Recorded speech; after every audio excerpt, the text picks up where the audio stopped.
Hello to our wonderful fans of the solo leveling anime.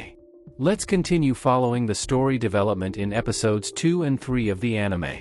The second episode begins with the main character, Jin Woo, using his necromancer powers to resurrect the defeated ice bears, turning them into his servants, just like his Black Knights.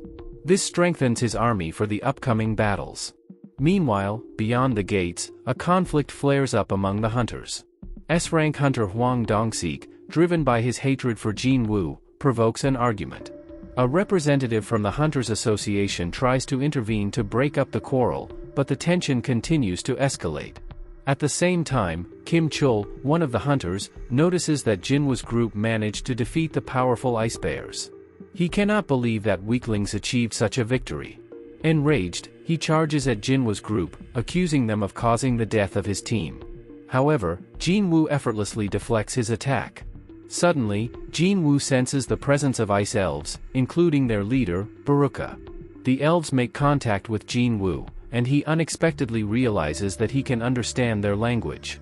The ice elves suspect that Jin Woo is not human since they cannot hear the voice that usually commands them to kill. The leader proposes that Jin Woo hand over his companions to avoid a battle.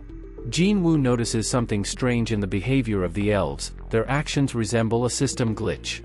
Despite their threats, he refuses to sacrifice his group. Instead, Jin Woo summons his Black Knights and Ice Bears.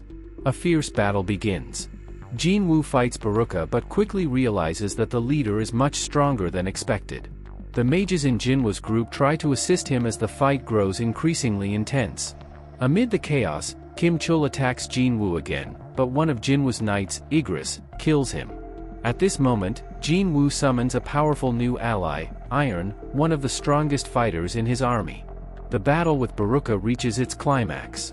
Iron, Jin Woo's soldiers, and Jin Woo himself join forces to defeat the elf leader.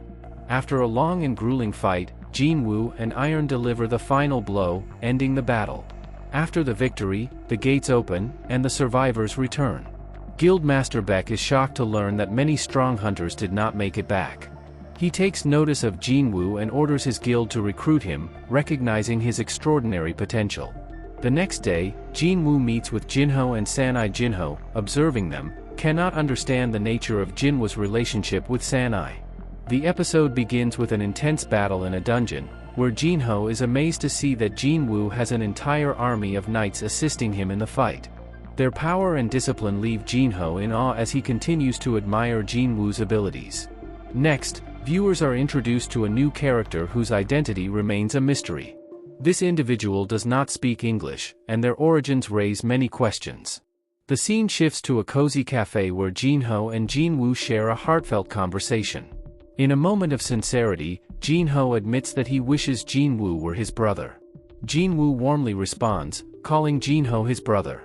Meanwhile, the story cuts to Il Hwan Song, a mysterious man captured by authorities. His origins are unknown, and the language barrier complicates the situation.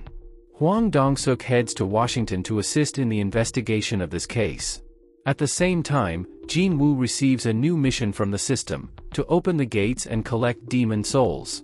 To complete this task, he needs to gather 10,000 souls. However, Jin Woo's ultimate goal is to create the elixir of life. While Jin Woo immerses himself in fulfilling his mission, Jinho meets with his father, seeking control over the guild. However, his father doubts his independence.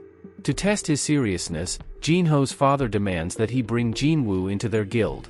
Jin Woo continues fighting enemies, including the leader of the Ice Bears, who now fights on his side. Jin Woo's abilities shine through in battle, and he grows stronger and more confident with each victory. Meanwhile, viewers are introduced to Heian, whose beauty captivates everyone around her. At the same time, it is revealed that the Hunters Association is hiding information about a new and dangerous enemy, flying ants. As Jin Woo ascends the tower, he hunts demons. He is surprised that most of the enemies are B rank, making the task easier. Determined to finish his mission quickly, Jin Woo pushes forward with speed. In the meantime, Sang-min, a representative from the guild, searches for Jin Woo to offer him something important. Jin Woo encounters a formidable foe, Vulcan the Greedy. It's a brutal and challenging fight that forces Jin Woo to use his wits to outsmart the enemy. In the end, Jin Woo triumphs over Vulcan, showcasing his growing strength and intelligence with every challenge. Simultaneously, the investigation with Il Hwan Song continues. He warns of an impending catastrophe linked to the dungeons and gates. According to him, his mission is to prevent this disaster. The episode concludes with Jin Woo defeating Midas, the Soul Keeper, and receiving generous rewards for his victory. He has already gathered 2 out of 3 ingredients needed to create the elixir of life, bringing him closer to completing this critical mission. Thank you for joining us. What do you think lies ahead for Jin Woo? What did you enjoy most about these episodes?